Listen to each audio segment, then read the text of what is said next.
Chaos, clashes, and calamities in hotel hell are so wild you won't believe your eyes. Brace yourself for jaw-dropping drama and unexpected twists just like what happened in this episode right here. So here's the deal. Applegate River Lodge, nestled in the beautiful Applegate Valley, Oregon, is supposed to be this chill retreat. But when Chef Ramsay walked in, it was like a tornado hit the place. We're talking beat-up furniture, clutter everywhere, and a vibe that screams, "We have given up." The carpet, did the dog have an accident? You know, we party a lot here, so you're gonna have liquor? I mean, seriously, who lets it get that out of hand? It's like a bad dream come true. The rooms? They were supposed to be cozy, rustic retreats. Instead, they looked like someone threw a yard sale and forgot to clean up afterward. Bizarre decor, dirty linens, and broken amenities were the norm, not exactly what guests signed up for. Now, Richard, oh man, what a character. This guy was way more into his art and music than actually running the lodge. Chef Ramsay found him either jamming with his band or lounging around, doing everything except managing the place. Richard had this dreamy vision of a bohemian paradise where people could kick back with nature and music. But reality was much different. This dude was a complete mess. Me finances, because I would be lying if I told you I knew anything. I don't. Richard's management style, if you can even call it that, was the root of the chaos. This guy treated the lodge more like his personal playground than a business. I don't know how he thought he could just wing it with those management skills. Guests were fed up, and the staff? They were ready to throw in the towel. I mean, come on, you can't just dream your way through business management. Family drama alert. With everything working right, yeah. And you don't pay $1 profit to your mother. Richard's sons, Duke and Dusty, were trying their best to help, but they were just as lost as their dad. Duke, especially, was working his tail off to keep things afloat, but without proper direction, it was like trying to fix a sinking ship with chewing gum. Duke deserved a medal for effort, too bad the ship was already going down. Chef Ramsay, of course, didn't hold back. He straight up ripped into Richard for his lack of leadership and negligence. The kitchen was a complete mess, the food was barely edible, and the level of cleanliness? Absolutely appalling. Chef Ramsay's face said it all. He was utterly revolted. And what was Richard's response? He said we were sensible people. Oh, we're just blessed people. Having $1 million. A mix of defensiveness and indifference. He argued that his artistic nature didn't mesh with the strictness of running a business. Chef Ramsay wasn't having any of it. He stressed that while passion and creativity are fantastic, they don't fix leaking roofs or pay bills. One of the standout moments was Chef Ramsay's tour of the lodge, and let me tell you, it was like walking through a horror show. Every room was a new disaster waiting to happen. One had a ceiling that looked like it was one gust of wind away from crashing down. Another bathroom hadn't seen a scrub brush since the last century. And the so-called honeymoon suite? Oh man, it was supposed to be romantic, but it looked like a thrift store had a meltdown. I mean, how did it even get this bad? It's like nobody bothered with even the basics of upkeep. Oh my god. Oh my gosh. Wow. In classic Ramsay fashion, he didn't just sit around and gripe, he jumped right in and took charge. He brought his team on board and turned the Applegate River Lodge from a hot mess into something genuinely impressive. They gave the rooms a total makeover, revamped the kitchen from top to bottom, and cleared out the clutter in the common areas to give it a fresh new vibe. Watching him work his magic and transform that disaster into a place worth visiting was seriously impressive. It was like watching a renovation show where the before and after are miles apart. Much needed revenue is coming into the lodge. And with the music on the outdoor stage... By the end of the episode, the Applegate River Lodge was like a whole new spot. It wasn't perfect, but it was definitely on the right track. Richard had a newfound sense of responsibility, and his sons were more involved. Guests could finally enjoy the peaceful retreat they had been hoping for. So, what's your take?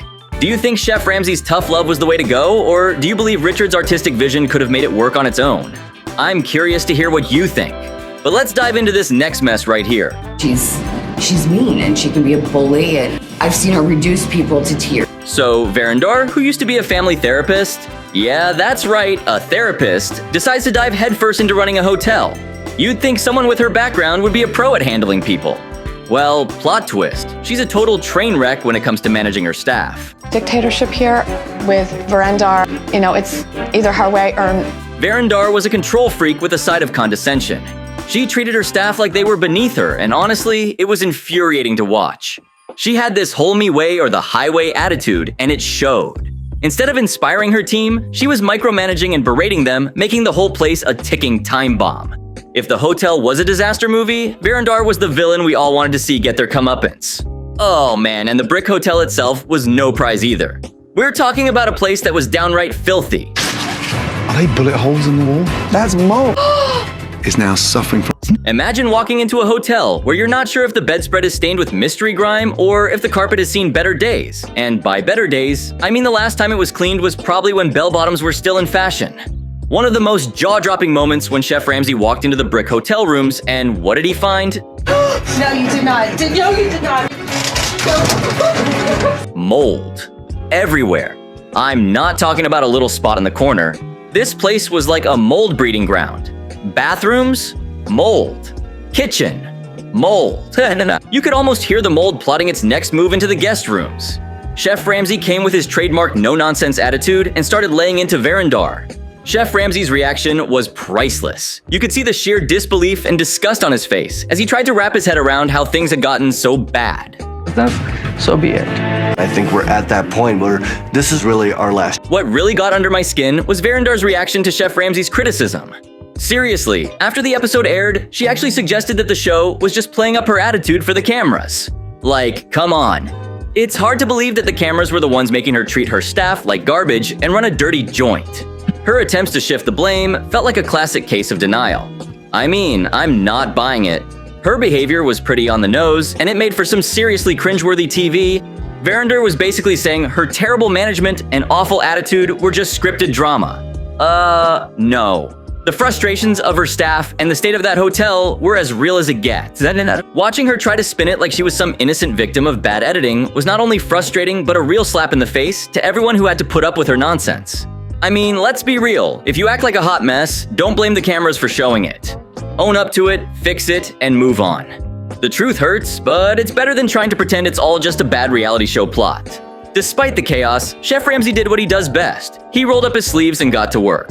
He didn't just criticize, he came in with a game plan to turn things around. Chef Ramsay and his team tackled the brick hotel head-on, giving the place a much-needed overhaul. They cleaned up the grime, revamped the facilities, and even helped rework the menu to make it more appealing. This is a small showing. Oh, yeah. What, there's more?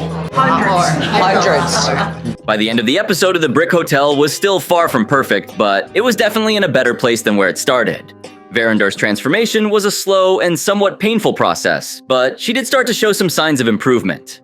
Her staff seemed a bit more hopeful, and the hotel was finally starting to resemble a functioning business rather than a disaster zone. So, what do you think? Was Verandar's behavior really just a case of bad editing, or was she genuinely as awful as she seemed? Hello. Anybody in? Welcome. Thank How you. are you? I'm very deep. While you think about that, let me go over to this charming spot in Fort Pierce, Florida, with all the potential to be the ultimate beachside retreat. Only problem, it wasn't. Enter Brian, a guy whose dreams are bigger than the ocean, but whose management skills are about as effective as a sandcastle against a wave. Welcome to the tale of his beachfront inn and inlet. Cue Chef Ramsay, our no-nonsense hero, rolling up with a mission to turn this sinking ship around.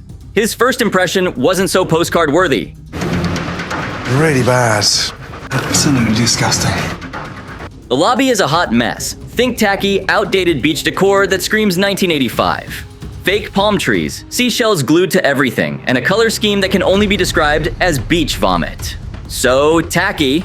Chef Ramsay checks into his room, expecting at least some basic standards in there. But what he gets is a horror show. Really bad. Absolutely disgusting. The bedspread looks like it hasn't been washed since the Reagan era, the mattress feels like a sack of rocks, and the bathroom, oh the bathroom. Let's just say the mold and soap scum are practically evolving into new life forms. Chef Ramsay's reaction is a mix of disbelief and outrage, with a side of his signature colorful language. But here's where things get interesting. Brian, the owner, is a dreamer with a good heart, but absolutely no clue about managing a hotel. Chef Ramsay sits down with him for a heart-to-heart, and it's like a tough love intervention. Brian's enthusiasm is admirable, but his lack of direction is dragging his dream down fast. Alright, so the next stop was the restaurant. Chef Ramsay, the brave soul he is, sits down to tackle the menu. The verdict? Part of my lunch was the tuna burger, which I knew wasn't quite right. Is that fresh? It was a culinary catastrophe of epic proportions. The food is bland, overcooked, and frankly, as appetizing as cardboard. The kitchen is a chaotic mess, and the dishes coming out are an embarrassment. Chef Ramsay's critique is brutal, but hey, someone's gotta wake Brian up to reality. Chef Ramsay heads to the kitchen, where he finds a scene of utter chaos. The staff is disorganized, the equipment is outdated, and the cleanliness, well, it's non-existent. There's a layer of grease on everything that looks like it's been accumulating since the place opened. Chef Ramsay doesn't mince words, lying into the staff and Brian about the state of affairs. But there came a moment when Chef Ramsay dives into the storage room at Beachfront Inn and Inlet and stumbles upon a disaster zone. Among the chaos, he discovers a stinking pina colada mix that's turned into a rancid mess, emitting a smell so foul it's almost comical. But it doesn't stop there. Chef Ramsay also uncovers expired sauces, moldy produce, and a collection of outdated and unidentifiable ingredients. Oh, man. That's terrible. Trash, please. Trash. The mismanagement and neglect were shocking and disgusting. Brian, you need to do better, man. Now for the fun part, the makeover. Chef Ramsay's team swoops in to save the day. This is what I envisioned. Wow. Oh, wow. The rooms get a complete overhaul. Fresh paint, new bedding, modern amenities. The lobby is transformed into a welcoming space that actually invites you to stay a while. And the restaurant gets a brand new menu that's not only delicious, but also doable for the staff. The big moment arrives. Brian and his staff walk into the transformed hotel, and their reactions are priceless. There's shock, there's awe, and yes, there are tears. The place looks unrecognizable in the best way possible. Chef Ramsay even brings in locals to test out the new restaurant. The tension is high. Can the staff handle the pressure? Will the food pass the taste test? Spoiler alert, it's a smashing success. The guests are happy, and for the first time, there's real hope for Brian's dream. By the end of the episode, you're rooting for Brian.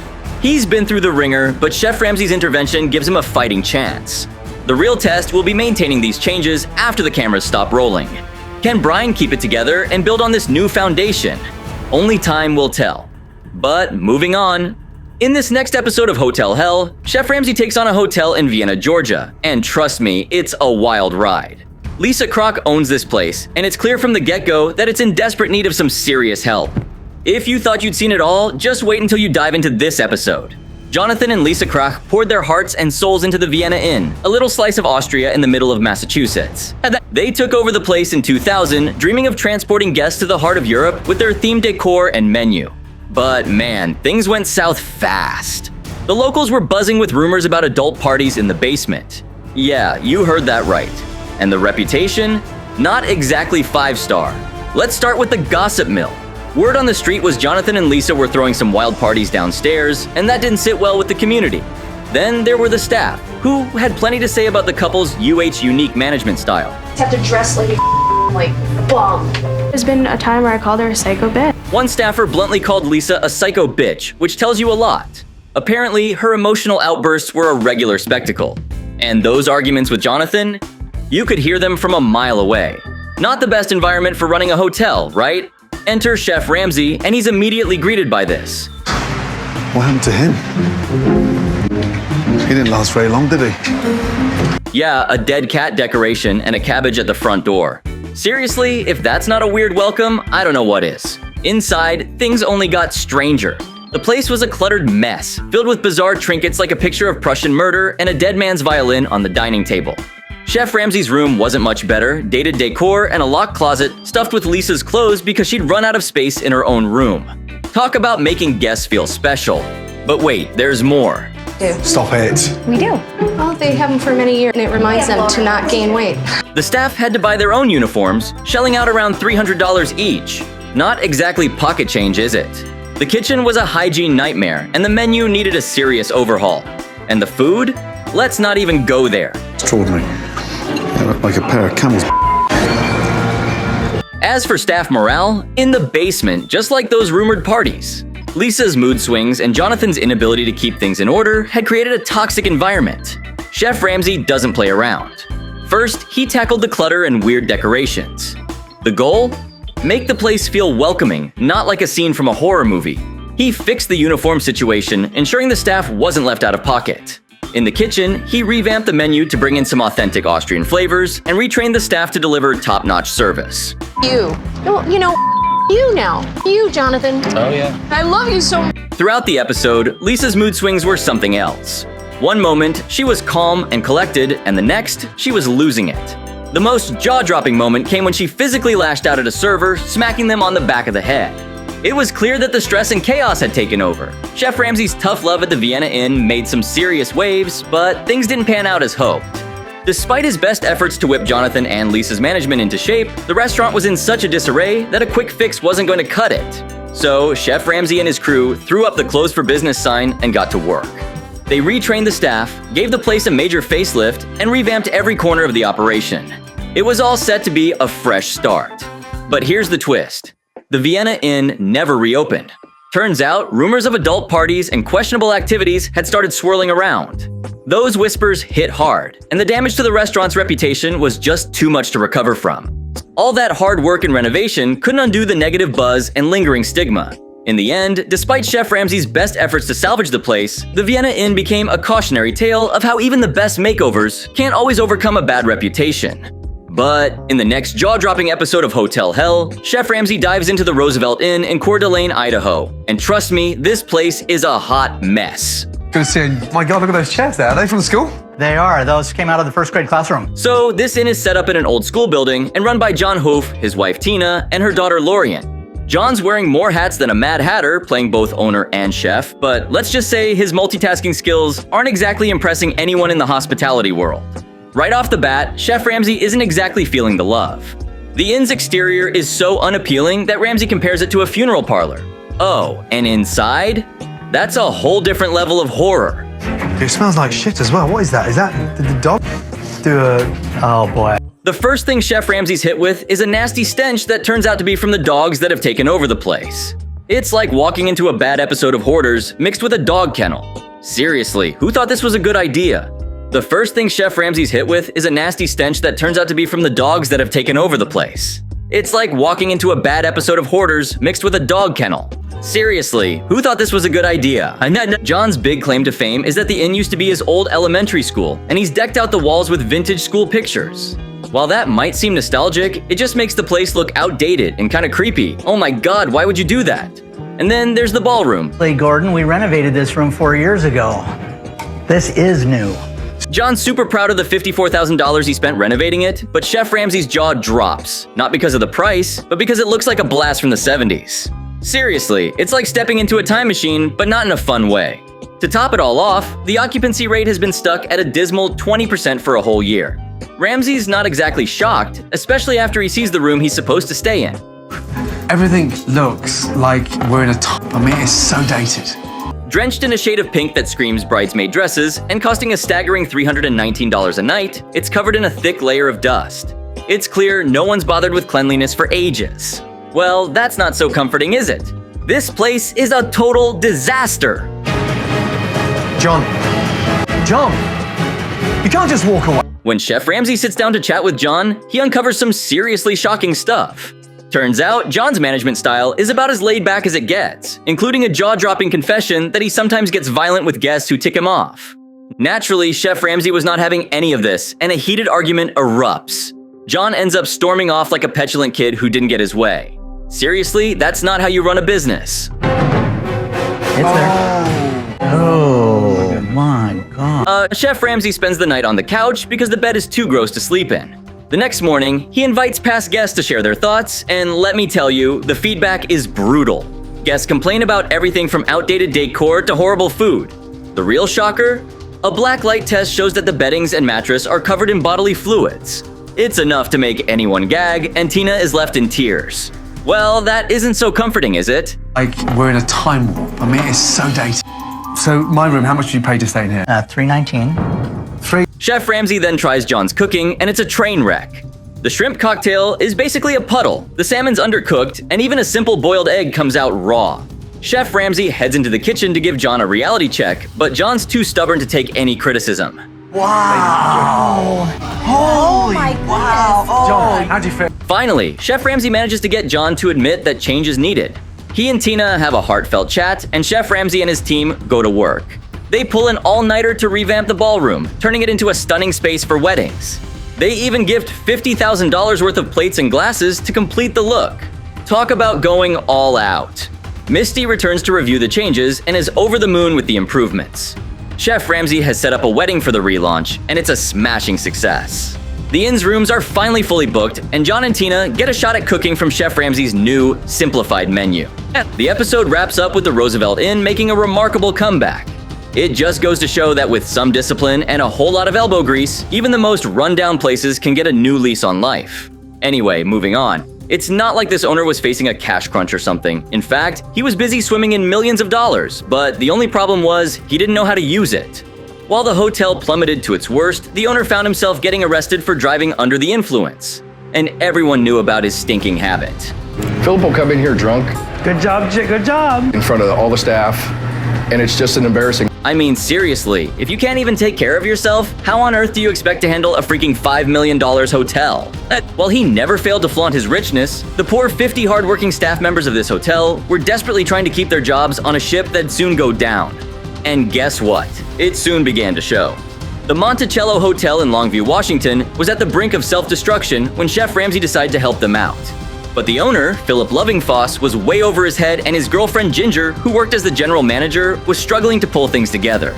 If you ask me, the Montello Hotel had a lot of potential. This building, which dated back to 1923, was never short of guests. It was one of the oldest buildings in town, a true relic, which had several guests interested in its historic beauty. But once the ownership changed hands and the pompous Lovingfoss took over, things began to slow down. Clearly, Philip was shelling out dollars to maintain his personal lifestyle. In the meantime, the Montello Hotel took a hit thanks to the low maintenance efforts. Oh my gosh. Seriously? That's so gross. But that's not even the worst thing. Within those beautiful walls lay a dark and dingy secret. Vanessa, the front desk clerk, gave us a quick glimpse into the horrors that lay within. Eats.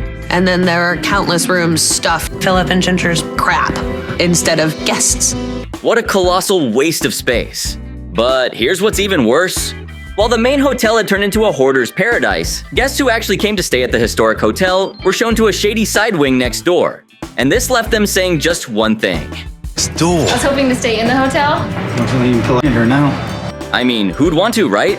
That's like the ditto opposite of the expectation guests come with. And the same thing happened when Chef Ramsay showed up. When he first arrived, he was totally blown away by the massive structure of the hotel. And then he glanced over the parking lot and what do we have here? A car show on.